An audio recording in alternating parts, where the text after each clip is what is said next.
doubles. Yeah, it's a dude that's go to preview and change things.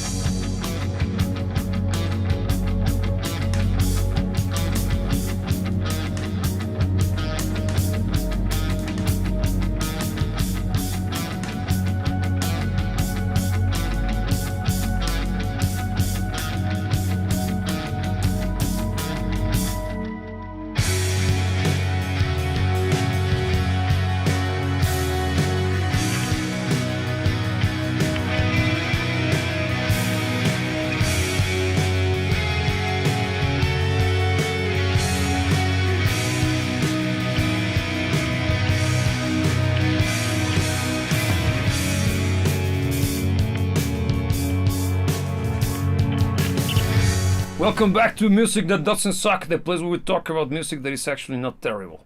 And today we're going to be dedicating the entirety of this episode to discuss talking about a particular band that most of you, well, allegedly most of you, will have never heard of.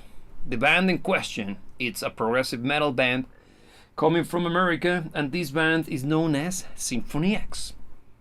It's badass. And it's badass! It's good! Yeah. It's extremely good. So today we're going to be trying to convince you to spend time listening to them because they're that freaking good. And you should. Aren't they? Tiago Gamini, the Stony Ravens? They are indeed, and hello to voice. And special over today? Yes. Very glad you're back. Great to have you here as well. And yeah, Symphony X is one of those bands that truly defines the word underrated. Go back to your shot, please. Okay, now so it's they fixed. probably heard A little bit of a double, go. Yeah, so now they can hear me correctly. Fixed. Symphony X is one of those bands that to me define the word underrated. Because they are way too freaking good and sadly way too little known. Yes, they are as good as they are known. No, actually, the other way around. Yeah, it's inversely proportional. Yes. But let's give a little bit of context first. Yes. What kind of band are they? Great question, because in my head, they sound unlike Dream Theater. They're more metal. They are indeed. Their music is generally metal. But I mentioned Dream Theater because Dream Theater has share plenty of similarities with these guys. Mm-hmm. Both of them play highly crafted, complex music that it's highly dependent on the capabilities of the musicians. Both of them are comprised of 5 musicians: keyboards, guitars, bass, drums, and singing. I hadn't noticed there was a similar It's sample. the same sample. Both of them come from the same era, early 90s, late 80s, early 90s. Both of them are renowned as being part of the most, not popular because Symphony X is far from being popular, or but one of the seminal bands for the genre, at least for that particular style of prog rock, which is 90s prog metal. And I have my gripes with Dream Theater being prog metal, but whatever. Let me just go a quick intermission here, because we're framing Symphony X as being kind of a little known and underrated and stuff, because the genre that they belong to, which is prog metal, is a very niche genre. It's really very niche. Because within the niche, they're actually very respected. Because for people that enjoy prog metal, they are one of the bands that usually would be highly appreciated. Yeah, but this conversation, I think, is inspired by this conversation we had with this guy at the wine thing we went to. Yeah. We have a gathering with some friends, and one of them brought his kid, and this guy is very enthusiastic. He's discovering finally rock music. He's not young. He's not a kid, but you know what I mean. He's younger. Yeah, but he's getting into the good stuff. Yes, he's finally getting into the good stuff, and he's trying to learn more about discovering more good music, right? Yeah. And we ended up both of us recommending him to listen to Symphony X. As anybody should. Yeah, as you would, of course. And when we were trying to describe the sound of the band to him, we kind of, at least in my opinion, I had a little bit of a hard time not selling it, or describing it, but being precise on what kind of music they play. Because they play plenty of, it's basically heavy music, it's metal. It is. But with incredibly beautiful singing, super melodic, extremely well-trained vocalist. We're talking about Russell Allen, that's the name of the singer. Yeah. He's just fantastic. One of the best rock singers ever. Ever. Yeah. Not rock singers, singers in general. In general, he's incredibly good, man. Yeah. Super talented and used to its fullest. in any song by them. A very integral part of the sound of the band, mind you, because the guitars and the music in general tends to be very aggressive, but kind of dissonant, but with an incredibly melodic, clean to a certain degree vocals that at first glance, if you have never heard of them before, you might think that this is going to be kind of a guttural, kind of driven metal, but but it's not. The thing is, the music itself, let's disregard the vocal for the time being, the music allowed for guttural vocals. Yeah, it's something that it's gonna be one of those Cookie Monster vocals, right? Yeah. No. Because if he decided to go that route, it would probably fit. But honestly, musically speaking, that I don't thank think God that he didn't. No, man, it's amazing the way it is. Because it would be kind of the easy way, right? The easy route. Yeah. But they decided to go the extra mile and getting incredible vocals. Yeah, because it would be a disservice to his vocal chops, being very honest. No, he's fantastic. Because I respect the singers who do guttural well. Yes. Because it's something that some do well, some don't. No. But being very honest is not the most highly crafted form of singing, because even limited in some regards. Yes. The melodic range being one of the issues that he has. In limitations. And I think it would be very, very unfortunate for them to follow this route with Symphony X. The music they produce is not necessarily. It requires quite a lot from the vocals, and it's clear why they pick him as a singer. Yeah. And when we're describing, well, at least me, when describing the sound of the band, trying to explain the clash between this kind of Beauty and the Beast kind of mechanic they got going on, due to the heaviness of the music, the compositions tends to be kind of dark sounding, or not dark sounding. You mind like a super complex version of Metallica, to a certain degree, and Megadeth. It's closer to Megadeth, I think. Yeah, I think it's a little more dissonant and more aggressive sounding rather than melodic. Metallica, for everything it is, it's more melodic than Megadeth. Yes. And the vocals are for example, the first time I listened to them, I got introduced to them by the song Evolution. If you know, you know. That track slaps.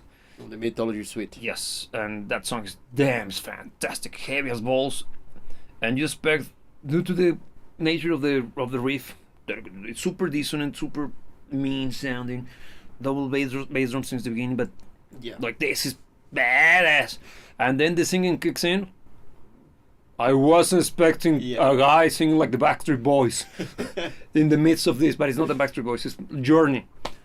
Sounds like Journey, but god damn, evil and powerful and intense. So good. Okay, what are you saying? And his twin boyfriend, how about you? You suck that up. Well. Yeah, because somebody has little time to, has nothing better to do with his time rather than coming out and show up here. Because unlike you, I have a job. We do have a job. I own this studio. I don't know about you, but you might be living under a fucking rock. So go and suck it.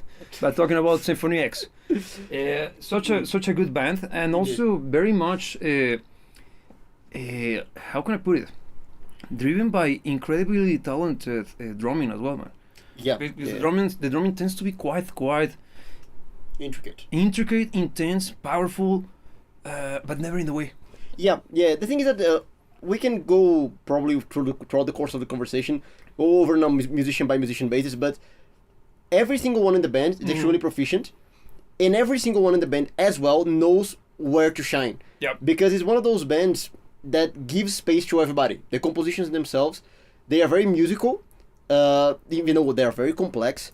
Yeah. But I think they actively pursue in the compositional process to give the musicians space for them to do what they know how to give them space to shine, every musician, because you always have, for instance, moments that are remarkable in the drumming of every song, even though the drummer is not jumping ahead of anybody at any given point of the song. So even in the compositional process, they are already very aware of the caliber of musicians that they have. Indeed, and they capitalize on it heavily. I don't even know. I think it's the guitar player, Michael Romeo, the lead composer. I'm not entirely sure. I think he is, or at least one of the biggest, or the bigger pushing forces behind the composition of the tracks. Yeah. Because I also think the keyboard player plays a huge role. Because in my head, there are plenty of songs that they got in which you can see that one without the other, or you can see how much influence one of the instruments is having on top of the other. Yeah. Because the one that comes to mind is the Oracle. The Oracle. What's the name of that one? Echo in the Mirror? No, No, that's another song. Damn it! It's from the Mythology Suite. It's from the Mythology Suite. Shit. Shadow in the Oracle, or something like that. No, something like that. Well, wherever. Something about the Communion of the Oracle. Communion of the Oracle. That is that song. Yeah. In that one, you can see that the introduction itself is played by the guitar and the keyboard at the same time, playing a very intricate harmony, in which both of them are sharing spaces, but leaving spaces at the same time for each other to shine, creating a very complex, thick harmony that is super intensely emotionally driven, but also kind of mind expanding. Yeah. Makes sense, right? Yeah, which is actually a characteristic that defines their music, even though it's super ballsy, super badass. And I think the first word that I would use to describe their music is badass. Yeah. And it was actually the first word that I brought to the conversation whenever you mentioned them. Because they do sound like that. But they managed to be badass first, but extremely thought-provoking right after it. It's like it's the strong contender for another definitive aspect of the band. Because their music is extremely expensive. It is. It's complex. It's very, very complex, but it's not a band that you see complexity being used as a gimmick. No. You see them actually... Unlike certain bands from much more modern times. Yeah, indeed, because there is a little bit of a fad of ultra complex music going on basically now. Is it still running? Kind of dwindling now, but it's still kind of ongoing. Because it was huge during the 2010s. Yeah, but the thing is, it's a very different kind of complexity. Because you see, for instance, the Symphony X, now a little bit more esoteric part of the conversation, but the thematics expressed through the music are usually very deep. And I'm not talking lyrics, I'm talking what the music actually makes you feel. Yes, and the emotional load. Yeah, and the complexity of the instrumentation is a reflex of the complexity of the emotions that they're trying to portray. Yeah. So it's an asset. Complexity is an asset in order to be able to convey the idea correctly. Yeah. You don't see them using complexity just because they can. Because they can. They do. They're extremely good, man. Yeah. The thing is that they manage to walk the line, or walk on top of the fine line that is between what that divides being self-indulgent or from being highly crafted. Yes.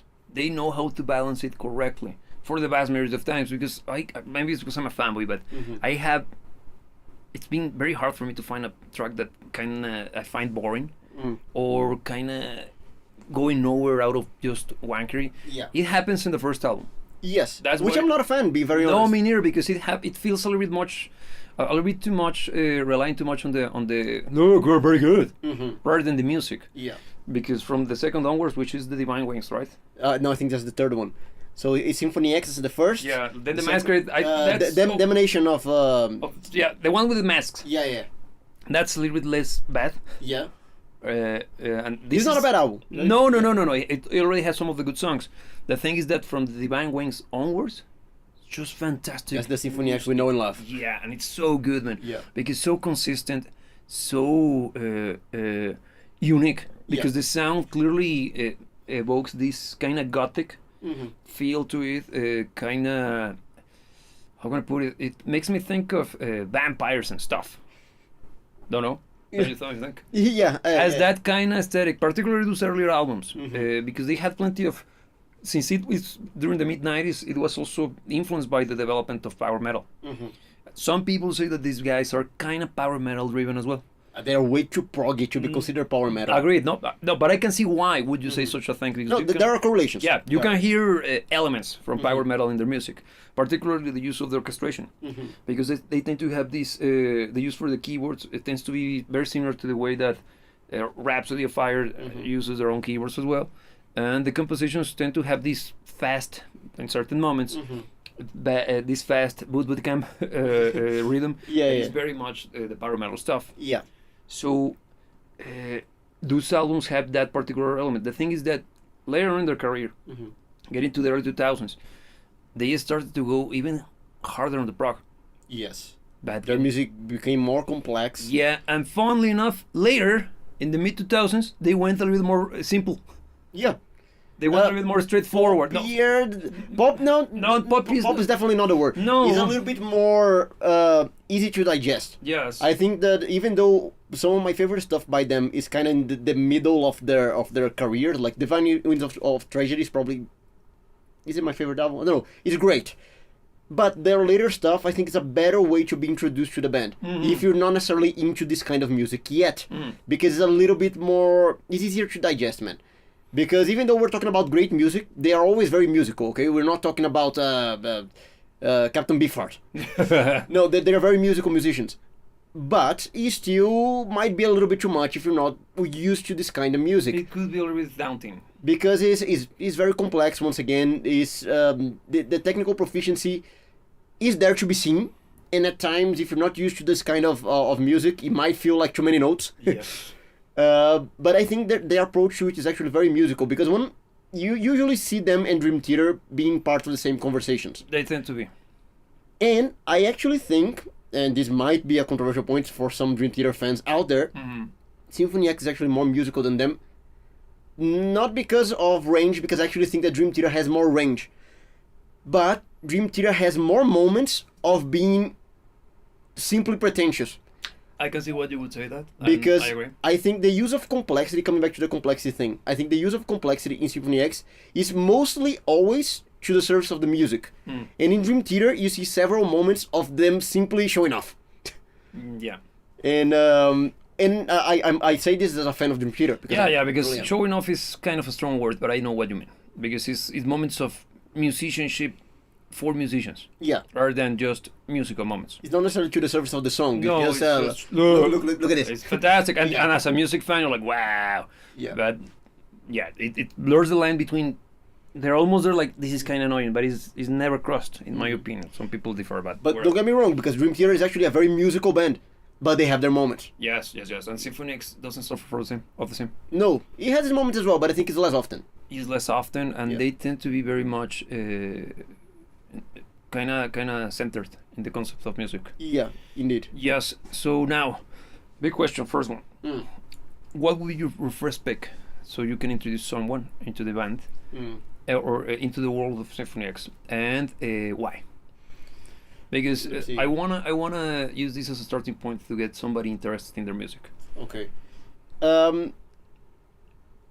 I'd say I will go for songs before going for albums. Okay. I know it's heresy. No, that's correct. That's correct, because at least we can elaborate from their own words. Yeah, because even though I think they are a band that should be listened to in full albums, because their albums are fantastic. Yes. I still think that there are a few songs that are good door openers to what they do.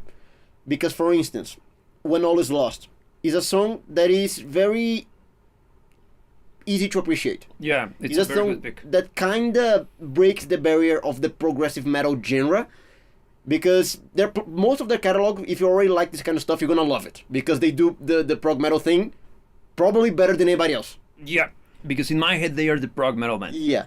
But if you're coming from outside of this sphere, I think they have some stuff that is not necessarily softer, because it's not softer by any means, but it's a little bit more... It's a little bit closer to something that you probably are a little bit more familiar to, and it's going to be easier to bridge that gap. I think songs such as When All Is Lost are examples of that. Yeah, the thing is that When All Is Lost is a track that... How long is it? Like I think 8 minutes? Like 7-8 minutes. Yeah, so it's a little bit on the longer side of things. Yeah. But it's a good pick, because it's very musical, has plenty... It showcases everything the band is about. The singing, man. The singing is incredible. Outstanding. But, for example, I would pick a different track. I would go for Paradise Lost.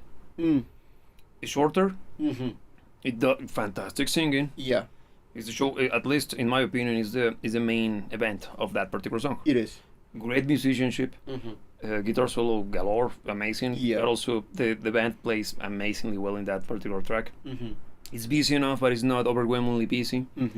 Very musical still. Short enough. It's not necessarily super short, man. We're talking about like 6 minutes. Yeah. But I think it's a very easy to digest piece of complex music. Yeah. And I think that could be a good way to describe the sound of the band as a whole. Yeah, I think so. Because they are very, very... I wouldn't say commercial, in the sense of it being viable, because there's a reason why they're not popular. Yeah. But their music tends to be very much more accessible than, I don't know, even Queensryche. Yeah, I think so. Because Queensryche being the biggest name probably in the whole genre, their music tends to be, especially later albums, tends to be a little bit more on the more niche. Mm-hmm. And Symphony X, if you like metal, You can big chances are that you're gonna like whatever song we throw at you from them. Look, being very honest, it's kind of weird because trying to understand now why they are not more popular. I actually think that they failed quite dramatically on the business side of music, or more specifically the marketing side of music, because I don't think their music lacks mainstream appeal. Yeah. Of course, it's never going to be a mainstream band, but it has the potential to be a very well-known band. I can think of plenty of bands that are niche in sound and more popular than them, but I think they simply didn't know how to make themselves known. And it's a shame, because I think the music is suffering from their lack of abilities on the business side of the music business. Yeah, I remember when we dropped like a short in this channel, introducing people to their music or just talking about them, and there was a comment coming from someone who said that if only they hire a proper PR agency, they would be much more successful. And somebody answered back to that guy and saying that the things that they wanted to, they went full on DIY. So they took control over the entirety of their career, and that comes with plenty of limitations. Yeah, indeed. I can tell you from experience. Yeah, but in a way, I think they have been successful enough to have produced a good chunk of fantastic records. Indeed. Yeah, here we have a question. Phoenix Mason is saying, what part of the world are you guys from? Well, this is a weird mix. Sorry. Oh, shit. Well, one thing. I speak more than one language. Right now, my brain is thinking more in different languages. So I'm having kind of issues to get my tongue working in proper English. Yeah. But yeah, we're not we don't come from the same country. No. We met in different parts of we met in a completely different part of the world that we're from. Yes. I'm actually Brazilian, but yeah, I've been living outside of Brazil for a good while now. And if I tell you where I'm from, you won't believe me, so I'm not gonna tell you. Not gonna bother. No, yeah, but yeah, and we happen to meet in Europe. Yeah. So whatever. The thing is this: we're talking about Symphony X. Yes. No, but there was we were discussing. The good introduction point for the band. Oh yeah, good introduction. Yes, I recommend this track, Paradise Lost. The album is good, but I don't think it's their best as an album. It's a good album, it's solid enough, but it's not necessarily speaking a very good contender for being the best they ever produced. Don't think so. Because you got other examples. For example, my favorite is the Mythology Suite. As an album, I think it's their best. That's fantastic. Yeah. It's super solid. It's the proggiest album they ever released. Maybe that's the reason why I like it so much. It has plenty of Pink Floydisms, but with the heaviest balls, punchiness from the band, and playing that kind of weird mix between metal and these super kind of Van der Graaf generator levels of expansiveness and space. But it's an album that they also clearly cared a lot when it comes to the flow of the album. Yeah. The songs, they lead one into the other. Beautifully.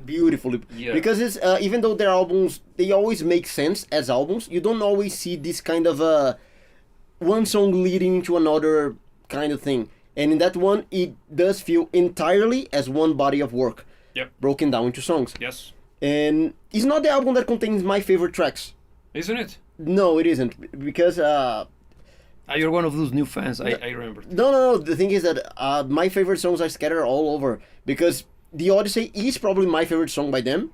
Good pick. Or the Epics, because Divine Wings of Tragedy as well. Yeah, Divine Wings is so good, man. So I think the Epics are their best work. We can get into the Epics later Interestingly, they don't have that many.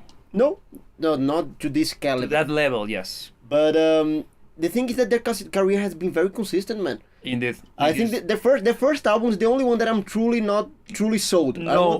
I wouldn't say there's bad music by any means, but I wouldn't recommend it. The thing is that why would I spend my time listening to the first album when I can listen to any of the other guys? Yeah. That happens to be obviously better, objectively better, in my opinion, of course. Because I know objectively, but in my opinion, but you get my point. Yeah. Because even the production values of the first album kind of weren't there. It sounds a little bit not as good as the rest. And that's a good, also a good way to move into get into the segue. We need to get rid of the second. Go that's it. The thing is that we were doing some form of maintenance to the software, so there is some form of glitches that are easy to fix. But that's why we got the mouse here, because we're aware of this. So, where I was? The first. Oh, the sound. No, the sound of their music. Mm-hmm. How one thing that I like about them quite a lot is the fact that they managed to not only develop a good sense of musicality, or their music develop a good style for their own. They also created a signature sound, if that makes sense to you. You can detect that it's Symphony X kicking major their ear. Just by the sound of the guitar and the drums alone. You just need to hear one note being played, and it's Symphony X, isn't it? Yeah, indeed. That's fantastic, and it's very rare in this day and age. But look, one thing on that note, I agree, but I don't think that on their case is mixing. Is the musicians. It's the production, yes. No, yeah, I think it's the musicians themselves. Yes. Of course, the production being the way in of the musicians. Exactly. But I think that they have a very defined sound to them, the musicians themselves. Indeed. Michael Rommel is a guitar player with a lot of personality. His sound is unique, man. Yes. And it's not necessarily unique from being weird. It's unique from being his. Yeah, because the tone is... How would you describe it as a non-guitar player? His tone is very aggressive, but not dirty. No. Because when you think of aggressive, you think... Yeah. No, it's actually a kind of polished kind of aggression. Yeah, super tight. It's super tight. It's super tight. Super tight. It's not brash. It's not ear-piercing, but it's kind of bright. Yeah. It has plenty of the... When he goes for palm mute, the tone never gets muffled or kind of blurred by any means. It sounds super aggressive. Yeah. And controlled. Yeah. And he sounds the same way. Yeah. Yeah. I saw him live in Montreal, and damn, man, what a great band. Because his tone is actually very, very piercing, but not ear piercing. It cuts through the mix. Because it's not harsh. No, by any means, man. And when you listen to that kind of guitar sound, well, if you play guitar and you ever try to get a sound similar to his, you will find yourself always in trouble, especially dialing the high end of the sound, because it's where you get a good chunk of the bite, the aggression of the guitar, but also you add plenty of fizziness and kind of this overly trebly sound that is kind of annoying. And it's easy to overdo. Yes. Yes. Here Roman is saying that Symphony X is like a heavier and darker Dream Theater, 100%. That's a good way to describe it. Yeah. Indeed. With a completely different singer. Because Dream Theater is more on the heavy metal, kind of the early the British style, the new wave of heavy metal with the high pitched vocals. And in contrast, Symphony X has a kind of David Coverdale-like singer. Yeah. Damn. Wow. And look, even though I am a big fan of Jean Labrie, I feel that Russell Allen is still a better singer. We're kind of just splitting hairs here, because we're talking about the best of the best. Yes. But honestly, I still feel that Russell Allen is truly one of the best singers ever, man. Period. And not only because of the quality of his voice as something. No, but he's gifted, but he's truly knowledgeable when it comes to the craft of singing. Yes. He has so much control, and a lot of the range, not range, the versatility that he has and that he shows even within the music of Symphony X. The texture of his voice, the use of it. Yeah, is very, very controlled, man. Yeah, the capitalization of those strengths are very palpable across their music. And he does the same live. They're terrible showmen. That's a fact, man. They are very boring. They are very bad at keeping the crowd entertained because they don't know. They're very busy. Well, the music is very complex and also demanding. So similar to what happens to Dream Theater, they are very most of their time they are focused on playing the notes correctly and delivering the sound that they are meant to be doing. But a show with them. You think that Dream Theater is actually better for the show than Symphony X? No, both suck equally. And this is coming from someone who is a huge fan of both. No, they are terrible, man. No, I'm The not thing is that, look, going spade to spade. And I've seen them both live, and damn. no, but let's be fair, man.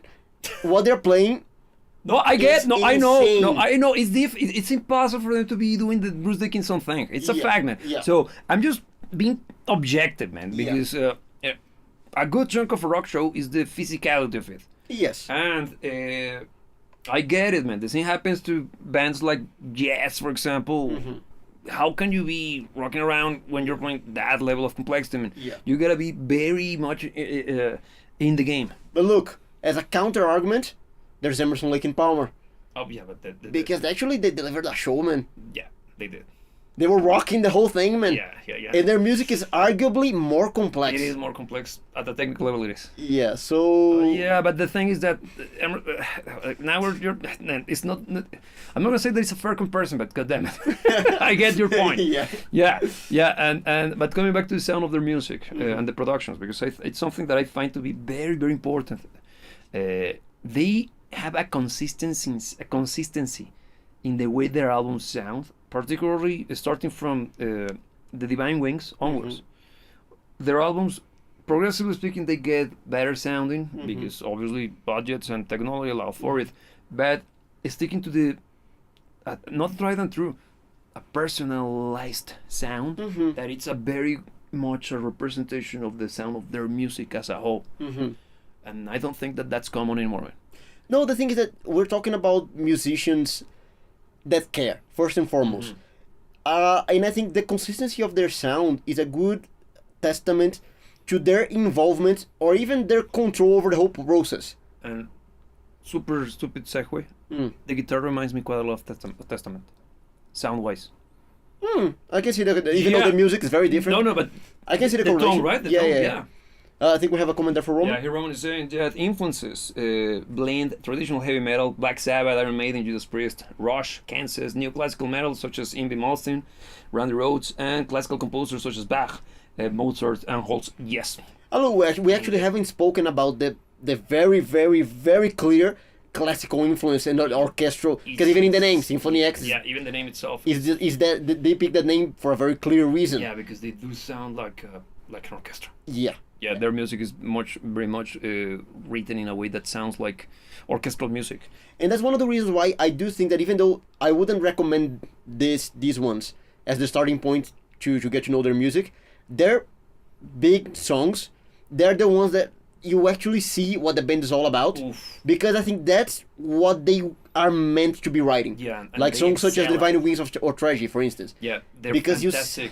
Yeah, they use if I recall correctly, I don't remember the name of the piece, but they use a piece of a song. They use a section from a piece by Mozart, one of his requiems, during the vocal arrangement. But they only use a tiny section, which is used as an opener for the track. Blending beautifully with the dang, dang, dang, the main theme of the track. Yeah. Such a great composition, and it clearly shows the incredible range, not in the sense of the musicians, but the range of styles that they control as a band. Because it's incredible to see that the entirety of the band moves from genre to genre, along, including the vocals, man. Yeah. Because the vocals, he's so good, man, Russell Allen, that when he has to go super mellow, he sounds like a proper ballad singer, man. And if the song moves towards a much more darker territory, they go raspy, and he goes raspy and powerful and evil, sound like James Hetfield, man. Yeah. But way better. That's range, man. Yeah, doing both too excellent. That's range. And it's not easy to do as a singer, man. I can tell you that learning how to do that took a good chunk of my developing years, because that's the trick, man. That's where sauce is. Being able to is the theatrics, man. Something that Dio did to its finest. But you also got Steve Perry doing something similar. Of course, their music, Dio is closer to Symphony X, Yes. clearly. But what I'm trying to say is that see how much of that level of expressivity is so well presented, and also in such a controlled emotional, not overly dramatic, Yeah. real sounding, and also kind of sincere. Get me? Yeah.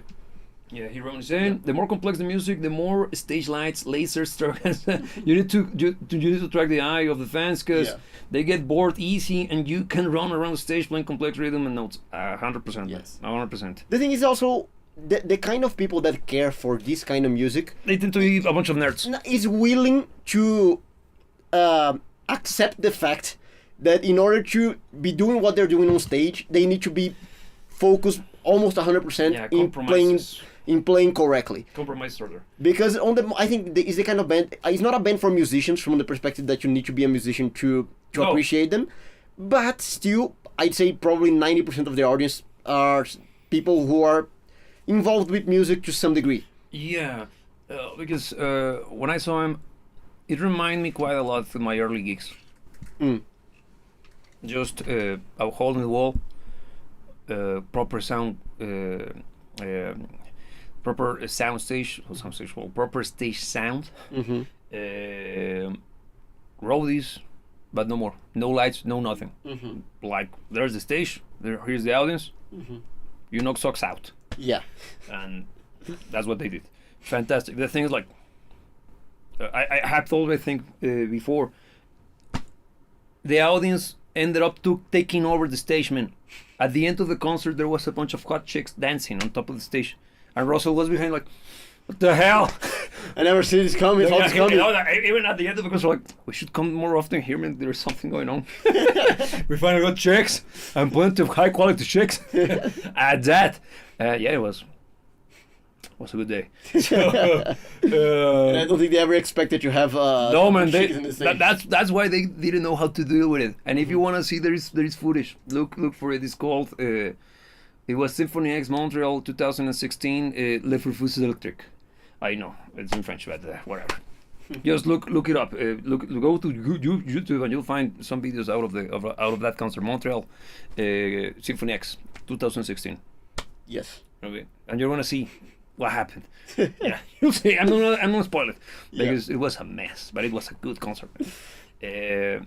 Everywhere, people flying and shit. But not for real, jumping from one floor to the other because it's a low floor. The Furfus Electric is not a big. It's not even a concert hall, man. It's like a big bar with a great stage. Oh, okay. So it's not necessarily because that's the kind of caliber of a band they are, man. When it comes to the level of traction, the draw. Yeah, they are big enough to have a career, but not big enough to fill up a stadium. The thing is that not even a concert hall, man. They didn't get in late, but they got in at a point in time where the window for becoming very big as a musical act was starting to close. Yes, but also I think because that very week, not 2 weeks later, I saw Opeth, the same city, but they filled up a 1,500 concert hall. They sold out the entire thing, and that begs the question: what makes them different, man? Because Opeth is death metal is even less commercially viable. I think they're kind of equally niche. Yeah, the thing is that probably because Opeth began their career, they hit it hard in the early 2000s when death metal was very novel.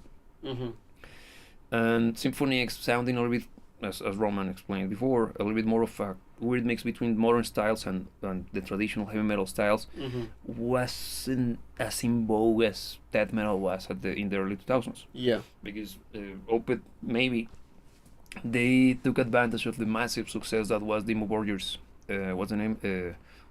I love that album. The one with Progenies of the Apocalypse. That called Armageddon. Yeah, that album is. I know, so edgy. Sell Out. Yeah, so what? It's a fantastic album. It's ridiculously well produced. It sounds amazing. The integration of the orchestra, also the composition is fantastic. Great album all around. But I think it's probably Opeth benefited quite a lot by the success of the death metal going not mainstream because it never got that level. But it had momentum. Had way more momentum than something like Symphony X, which is just by the way that Roman described it. Traditional heavy metal, Black Sabbath, Iron Maiden, Judas Priest. When was the last time they were relevant? By the early 2000s, in '87. So You get me, right? Yeah, But indeed. death metal was super in vogue at that time, Yes. giving them probably the edge that they needed. I think that they never found a niche, a market, in the correct generation as well. Because, for instance, bands such as Opeth, Yes. they cater to a very kind of the late Xers mostly, and to the some millennials, the ones that care. Because they, even though they are kind of from the same era, I think Opeth tried to cater to a younger demographic. I think the music by Symphony X kind of fell in between.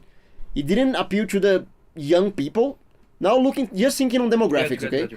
It didn't appeal to the young people, but it wasn't what the old people were looking for because they already were set in the ways. And it was too different from what they already heard, what they already listened to. Yes. So I think it kind of didn't find a footing on that regard. It's probably one of the main reasons why it didn't become as popular as it should. Because I don't even know how to describe who is the target audience for Symphony X music. Me neither. Maybe that's the reason why they never took off as hard as the other bands. Because Dream Theater is easy to sell. Yeah. Musicians Yeah. got blown away by it. Yeah.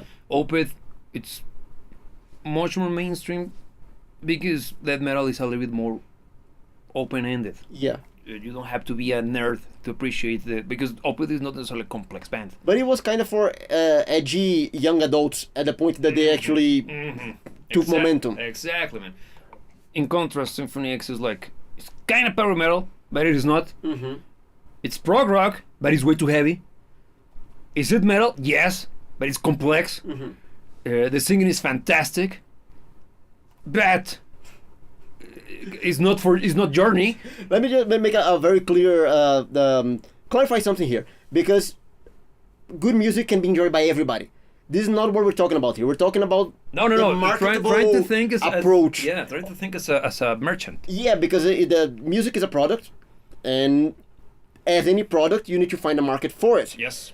So, regardless of everybody being able to appreciate good music, if you don't find ways to make your product music be recognized by the right audience, it's gonna fail, Totally. regardless of how good it is. And I think this is some of what happened to Symphony X. Yeah, indeed, because they probably never found a target audience Yeah, or a particular audience that could help them to spread the word in an easier fashion. yeah, Because if I recall correctly, when we released that short, that went bonkers by the numbers that this channel is capable of reaching at this stage. Plenty of the comments were like, "I never heard them, and I love Dream Theater." Like, the fuck? yeah. How? Because I thought I learned of them at the same time as I discovered Dream Theater when I was a kid. So because both of them were like kind of, and they have always been very similar, even in the way that they release their music. They kind of did it in a very sequential fashion, man. They were following each other the steps, the things that Symphony X stopped in the 2010s, and Dream Theater is still around. Yes. I don't know if they truly retired. Here Roman is saying, why did Rod Tyler leave the band? No idea, man. Have no idea. And being a band such as this one that's been around for what, 30 years at least, of consistent development, many things can get in the way, man. And they never made anything public, from as far as I recall. Rod is the keyboard player, right? Or the drummer? I'm terrible. No, with the names. drummer is Jason Woolley or Yeah, something like I think is the keyboard player. Yeah. Yes. Yeah, I don't know, man. I don't know. Never even heard any form of rumor around it. The thing is, they are a band that, even though I don't know the innards of how they operated, it feels like they were one of the few truly independent acts Yes. of this caliber, because they are actually very big for an independent act. They're indeed, man. They're far from being just a flash independent. Yes. The thing is that when compared to their peers, because Devin Townsend is way bigger than them. Indeed. Opeth is way bigger than them. Oh, here, Spock's Birth. Yeah, even Spock's Birth is bigger than them. And they're more on the neo-prog side of things, because they're a little bit softer. They sound like a evil Marillion, but never going full-on evil. Yeah. And here Roman is saying, Spock's Birth and Symphony X similarities, almost same cover, same title, B, yeah, same year 2000, yes, both were the bands Fifth album, same record label. Yeah, look at that. Yeah, that's the thing, man. Because most of those bands from this particular, how can I call it? It's not just prog metal, because it's this particular period in time as well. Because their music is similar, man. You get acts such as Foxbird, what's the name of this? Circus Maximus. This sort of band. He can. Well, Hacken is later, man. Is that Hacken is from the early 2000 from the 2010s. Now this period is like late 90s, early 2000s. Porcupine Tree, of course, Porcupine Tree being the probably most successful. Devin Townsend, all of them have this particular tone, and if I recall correct, can you remember the label, Chad? Because I have it in my head, man. Because Transatlantic, I think, is Transatlantic as well, but that's much more of a supergroup. Pain of Salvation is also from this period. I think the Transatlantic. I think Russell sings in it. Yes, he because does. it's a bunch of guys. Yeah, the things that everybody sings there. All of these guys from these bands, all of them met in that particular project. Yes. Because if I recall correctly, the drummer for a good chunk of the Transatlantic records is Mike Portnoy. Yeah. And guitar player, I think is even led by this guy, Stephen Morse. Stephen Morse. Neil Morse. Neil Morse. Yes. Yeah. Yeah. Yeah. Isn't it? I think it is. Great, man. And that guy is also fantastic, man. And even Frost, it's an offshoot of this. But that's from the 2010s. But that's another beast that we will discuss later, because that's another band that you've never heard of as well. No, it's chances fantastic. are, and it's such a great, because that's like evil Peter Gabriel. Yeah, because their stuff is a very weird music to define, because it's kind of poppy.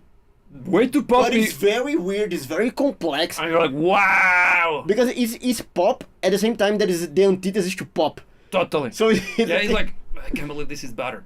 It makes no sense, because on paper it doesn't make sense, but god damn it works. Yes. Yeah. Great musicians. Great musicians. So, album, what will your pick? Look, pick for favorite or pick for recommendation, because they are different. One and the other. Okay. Give me both.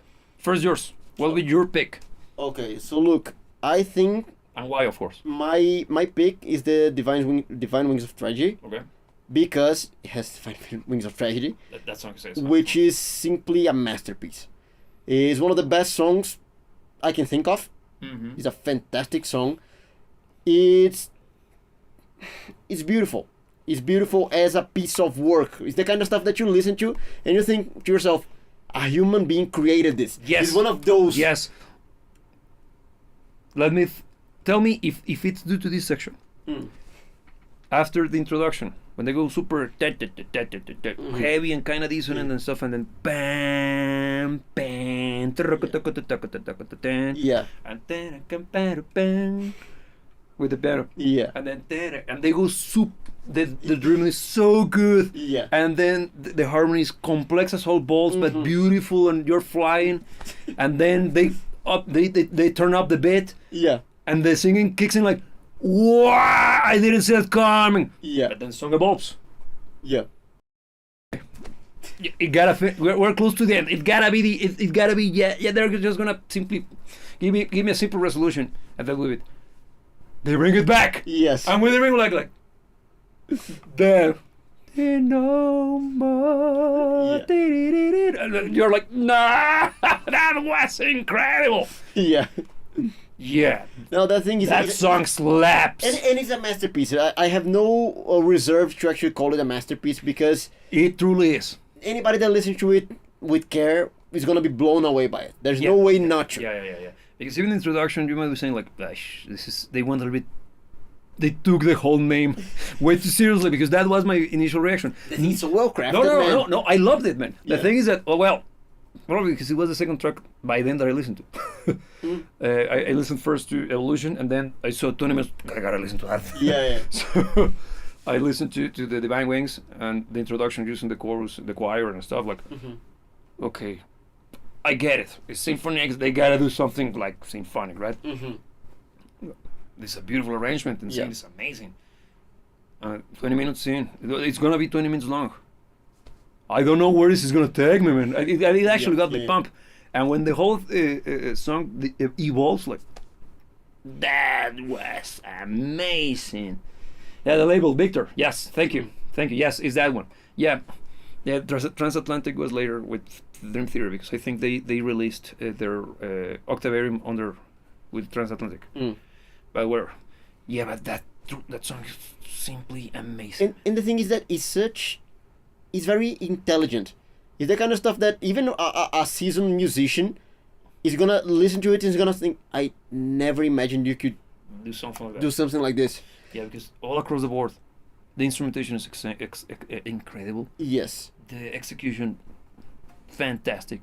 Fantastic sense of rhythm. Yeah. Fantastic sense of space. Mm-hmm. The use of time. Mm-hmm. Not 10 seconds, but time. How well developed each of the sections are. Mm-hmm. And how well they integrate with each other. You don't feel that one section is dragging. Yeah. Or underdeveloping. Mm-hmm. It's always. Well, one of the things that I loved about that song is the fact that it's very structurally complex. Yeah. If we were to see the notation, even the time signature changes and the tempo changes and everything, it would be a mess. It is super complex. But it's not the kind of stuff that feels jarring. Yeah. Because the time signature changes, for instance, they happen very often. They happen quite a lot. And it never feels jarring. It always feels like something's being said through it. Agreed. It's always serving a purpose. So in a song that is 20, I think it's 19 minutes long, right? Yeah, it's close to 20, but I don't think they reach the 20 mark. So it's very big. The song goes many places, but it retains, since the very beginning, retains a very core sentiment there since the beginning, but the song evolves incredibly throughout. But that use of complexity, without getting boring, without feeling that they're just throwing notes at your face, with always feeling that like every single musical decision was to the service of the message that they wanted to convey through the music, is something that in that space of time is very hard to achieve. Because, for instance, even on Dream Theater, when you have the epics, usually you have sections within the epics that feel like, okay, they're delivering something fun. They're something like something a little bit more acrobatic. Yeah, and kind of designed for it to be entertaining for a live show. Exactly. On that song, you don't feel that. No. You feel that the entirety of the musical decisions has to be the way it is. Has to be the way it is for the concept of the music to be actually fleshed out. I agree. That's insane. Yeah, that song is amazing. Do you think it's better than the Odyssey? They are epic, because I think those are the only songs that I can remember that managed to cross the 10-minute mark. I think the Divine Wings of Tragedy is a better song. I enjoy the Odyssey more. I think because it's a song that I usually, when you're listening, we're talking about super long music, it's not songs that you listen to often. No. Because they are very demanding. Yeah, you gotta dedicate yourself. I think, for instance, Divine Wings is a more demanding song on the listener. I think the Odyssey, even though it's demanding still, because it's still an epic, is when it comes to epics, is a more digestible epic, if it makes sense. Totally, man. The thing is that they, as a composer, when I heard the Odyssey, I was already super acquainted with the Divine Wings. Even though I listened to the Divine Wings of Tragedy, probably at the same time as the Odyssey got released. So I would. It was just a matter of luck. Yeah. Which one I would be listening to first. So when I listened to the Odyssey, I being already acquainted with the sound of Divine Wings, I could see, okay, they're following their techniques. This is their style for writing longer songs, because you can see that Dream Theater writes the longer songs in a way. Jazz does the same. Even Pink Floyd has their own style for longer tracks, right? Yeah. And I say even because they only have one that reaches that 20 minute mark, which is Echoes. But it's still Pink Floyd. It's following the Pink Floyd formula. It's not unlike Yes, because compared to Close to the Edge or Relayer. Very different. Yeah, sorry, The Gates of Delirium. Both of those tracks hitting the 20-minute mark easily, but you can clearly hear the sound of Yes. On Dream Theater that happens, and also with Symphony X. Yes. So they do something similar to what I described that they do in the Divine Wings, but in this case they do it in a much more how can I put it? is the feels like forever section. This is the theme of the song. It's kind of the leitmotif. So the way that they arrange that moment and how they reintegrate it, because they do that callback thing that I said that blew me away in the Divine Wings, in such a beautiful fashion as well.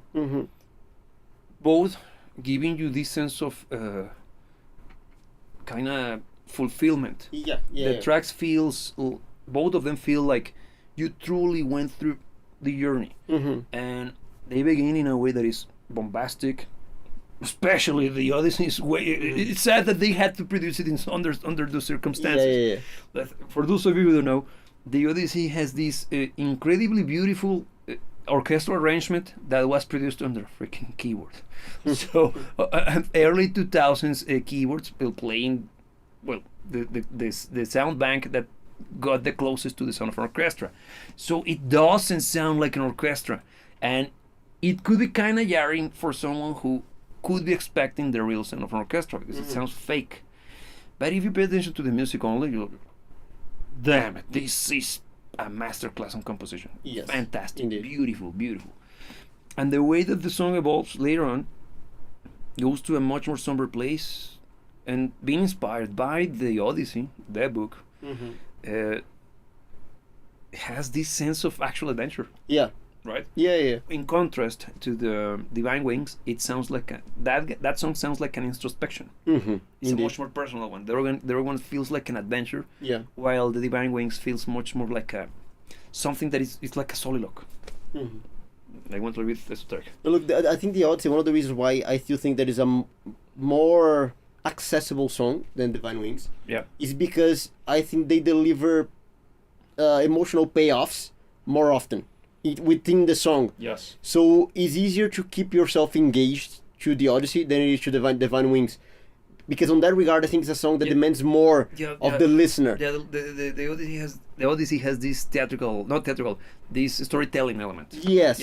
While the Divine Wings is theatrical. It's like Macbeth. Yeah, it has that kind of inner monologue thing. But I think you need to be more invested in it. It's one of those songs that you gotta listen to by your own and truly be like, on the edge. You're like, damn. Okay, that section, the introduction was like, this is pretentious but serious business. So here Roman is saying that Adagio, DGM, and Myrath are bands with a similar sound to Symphony X. Yes, indeed, and all of them are also part of this same period of time, mid 90s, early 2000s.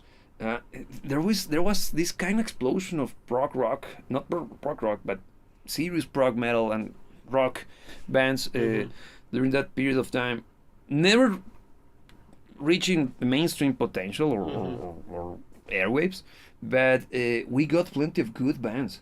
And Haken was the last of this batch, man. But that's early 2010s, man. Good band. I don't necessarily speaking listen to them. I appreciate what they do. It's simply, I don't know, it's not for me, but a good band nonetheless. And so that will be which will be then the album, your personal album, Divine Wings. Divine Wings. Well, yeah, I think it's because of the song being I don't think it's their best album, but that song is already worth it, man. Get you. And for the rest, an introduction? As an album, I think the Mythology Suite is their best when it comes to flow, when it comes to the... Yeah, that's my personal favorite. Yeah, it's fantastic, man. Yeah, now, if I were to introduce the band to someone, or if I were to use one album to introduce somebody to their music, I think it would be... I don't know, man, because for as much as I like the modern Symphony X, being a little bit more... they cut out the fat. There's a little bit more streamlined. Streamlined would be better. A better way to describe the sound, because it is exactly what they always did, but a little bit more condensed.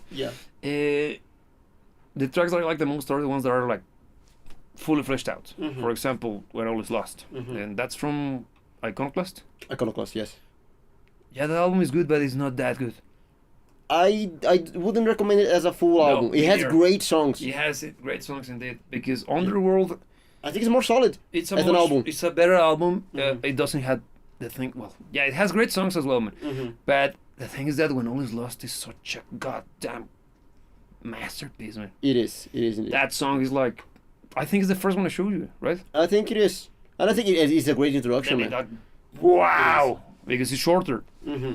But it packs a punch, man. It does indeed. Damn, because that moment when they go super, well, how I believe. Yeah. And then The singing is simply beautiful, man. The guitar. Yeah. And then the moment. Yeah. The moment. I'm not gonna spoil it. Please listen to that one. Mm-hmm. When All Is Lost, from the album Iconoclast. Mm-hmm. You're gonna be blown away if you have never heard that one before. It's so good. And that moment after the simple guitar solo, it's good. Now, you're not prepared for real because they do this a very cool riff with time signature changes that results in an incredible display of badassery. It's not even difficult. It's not impressive in the sense of it like, wow, I can't play that shit. No. It's easy to play. The thing is like, when it happens like, nah, man, blown away. And that's like, this is pure rock and roll. It is. Right? It is. And in a super complex prog rock quasi ballad. But when they do that, like, this is badass. Would you say that song is a prog metal power ballad? Yes, I would. It's a ballad. Yeah. For the vast majority of the song, the track itself is quite heartfelt and kind of slow paced and kind of. How could it be? Yeah, because the singing is very pristine for the most part. For the most part, and even it's sincere sounding, man. Yeah. It's not an exciting track. It's one of those like, yeah. The singing has very exciting moments. The moment when that happens, like damn, that's rock. It's rock and roll, man. It's clear, pure rock and roll because the drums and the guitar. if you analyze it from a technical perspective, yeah, it's mid-tier. It's not easy. It's not like It's not primary school level performance, but it's not kindergarten. Yeah. No, but it's like it's high school, at least even college, because it truly requires some understanding of the instrument, but it's not impossible. It's like, oh yeah. But the musicality of it. It's the musicality, man. And also, I think, the moment. Mm-hmm. Because probably they came up with that first. This is so good. Let's create a song around it. Maybe maybe that was the justification. They needed to do the whole thing, the incredible battle that is, for this moment to have like, because if you think about it, the entire track takes you to that point. Yeah, kinda. And once that point is over, it takes you back to the, and that's it. It's done. You call it a day, Yeah, like we did it. Good question, Raman. I don't know who is the recording engineer because they do sound unique. Mm-hmm. Now I'm gonna do some research, man, because I truly would like to know who that guy is, because he captures the sound. Yeah. And also the mixing engineer, because the entire band sounds like Symphony X. Mm-hmm. They have their sound, yeah. And if you go from one of the much more modern records to one of the olders, it's not even quality what changes. It's simply variations, and the songs were catering to a particular. Well, the mix itself is catering to the songs that are part of that record, that rather than following a formula and being their sound. Make you think of Evolution. Yeah, it sounds like them, and the guitar sounds as massive as Rammstein's. Yeah. The thing is that one thing about their sound, which I find to be quite interesting, even though their music is very heavy, I don't think their sound is heavy. No, they have heavy moments. No, I'm talking about sound now. Oh, you mean like... I don't think their sound is ultra heavy. Their music is. I actually think from a sound perspective, they are commercial. Yeah. Sound-wise. Yeah, because it reminds me a little bit of the sound from Sonata Arctica. Yeah. Get me? That kind of pristine, tight, controlled, very doctored, but keeping it real. Yeah. That works. Herman is saying, Symphony X uses various recording engineers with Michael Romeo, the band leader and guitarist, often handling much of the recording in his home studio using software that Nuendo. Okay, yeah. Nuendo is part of the Cubase suite. Okay. Mike Fraser, AC/DC Metallica, for both engineering, and David Bottrill Tool is the okay, mixing. Now we know. Yeah. Fantastic. And it shows that they know what they're doing. Very cool sound. Yeah, no, as he said there in the comment as well. And I didn't know that, but I imagined Michael Romeo is very involved in the whole process. Yeah, I think he truly is one of those micromanager kind of guy. And all around very knowledgeable, because even though he's a fantastic, like off the charts, Guitar incredible, impressive, Yeah. no words to describe guitar Mega player. blockbuster. Yes, he seems like a great all-arounder as well. Yes. He doesn't seem like the kind of guy who only like is the ultra laser focused. No. He has a He kind sees of the bigger wide. picture. Yeah, he has a wide understanding of He's the a shotgun. musical thing. Not a sniper rifle. Yeah. Yeah, indeed, man, indeed, and that's probably the reason why they have this consistent sound. Mm-hmm. They are pretty much led by, or they stick to a particular, very clear vision, Mm-hmm. and maybe that's could be, for as much as that's a good thing, maybe that's the reason why they don't have that particularly big appeal, because it's such a clear. And I don't want to use this word, but it's the closest one I got, or the best I have for it to be used. This very precisely designed product Mm-hmm. that is so well crafted that only a particular niche of people will be the target audience. Yeah, because it feels like they're not willing to make compromises in order to No. make their product once again more cutting marketable. corners. Yes, is what is. They do what they do, and if you like it, you do. If you don't, Don't go. complain to your boyfriend. Yeah. Yes, exactly. And I respect that, even though Me too. it's a shame that they are not bigger, because I would love to see them being as big as they deserve to be. I would love to see them active. Yeah. Because honestly, they are good enough, and even good is not even the word that I would describe, because there are plenty of good stuff that we can see why it's not more popular. But this is great, and has the potential for it to be commercially viable. Yes, Yeah. but it's a shame that there's not, and that's why I was the one that suggested making this conversation about them. Not only because we both love it, but I do think that they deserve to be spoken about more often. I agree, man. I agree. People should be talking about them. Yes. Yeah, but whatever is the current state of affairs, man. That's Yeah. the world we live in. And yeah. So basically speaking, that takes us to the end of this conversation. I recommend you to listen to, if you want just a song, for those of you who haven't listened to these guys, listen to, When All Is Lost or Paradise Lost. Both of them talking about Been lost. losing shit. So, fantastic tracks. Both of them amazing.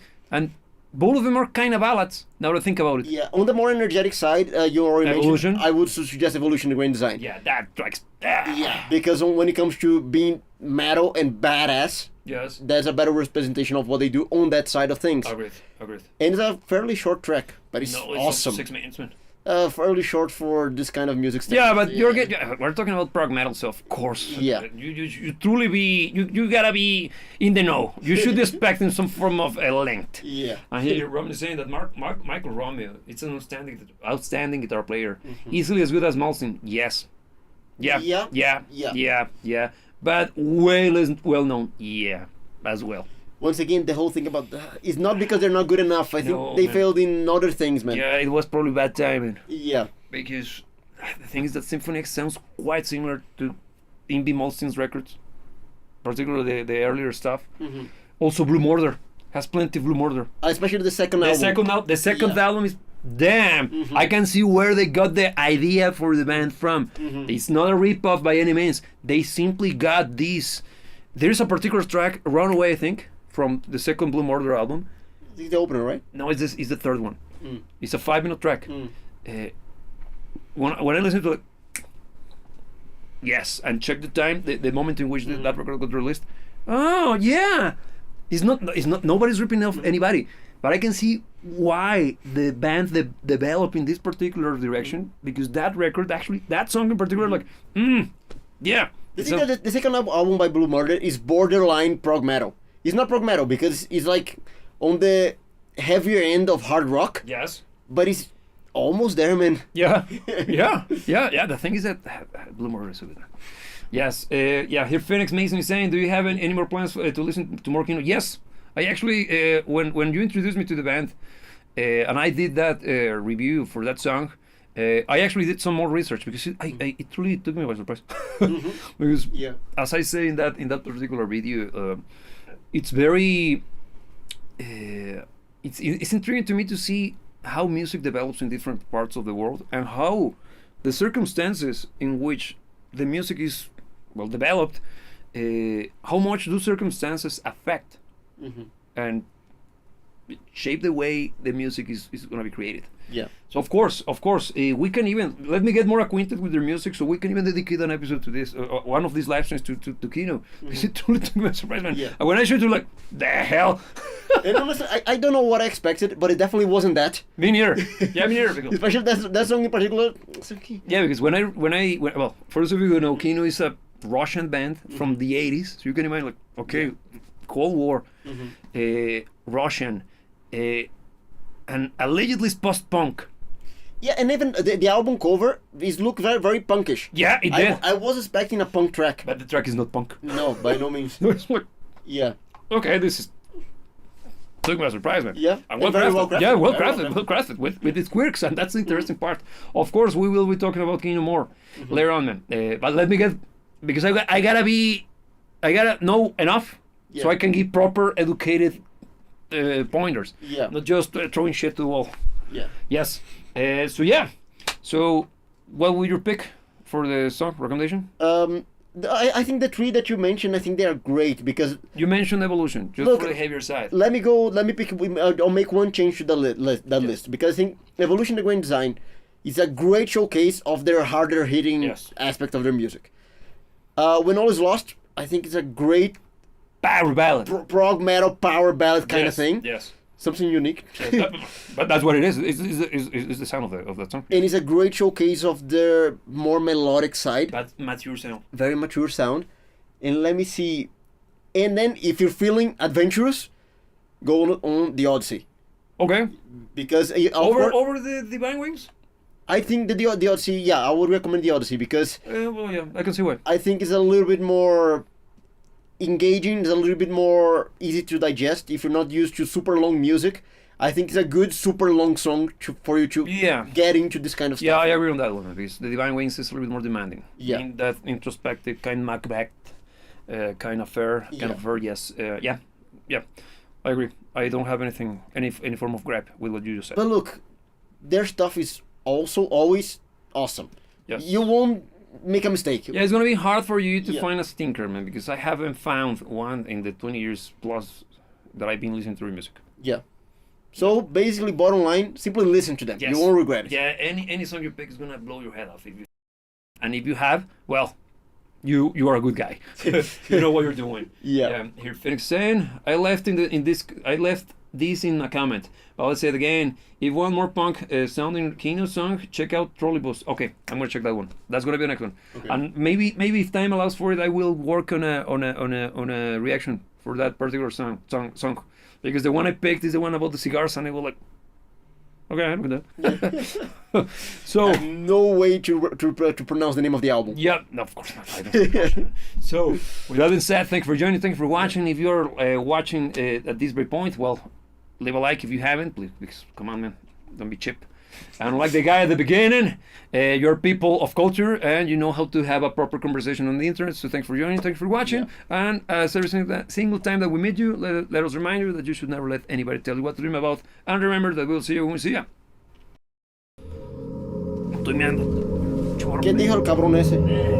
Read it. Yeah.